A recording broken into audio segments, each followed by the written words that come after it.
अस्सलाम वालेकुम वरहमतुल्लाहि वबरकातुहू। आज का वजीफा गुर्दों की बीमारी से सेहतयाबी के लिए है।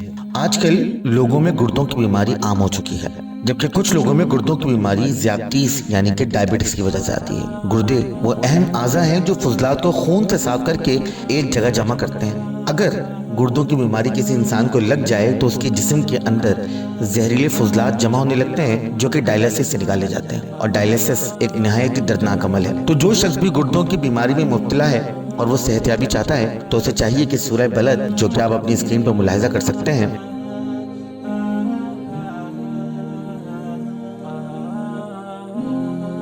सूरह बलद का कुरान करीम में 90वां यानी कि 90th नंबर है। आपने इस सूरत को रोजाना 11 मरतबा पढ़कर पानी पर दम करके रख लेना है, और मरीज को जब भी दिन में पानी पीना हो वो यही पानी इस्तेमाल करे। रोज नया अमल करके पानी पर दम करें, इंशाल्लाह कुछ ही दिनों में गुर्दों की बीमारी से निजात मिल जाएगी। चैनल को सब्सक्राइब कीजिए, लाइक कीजिए, शेयर कीजिए।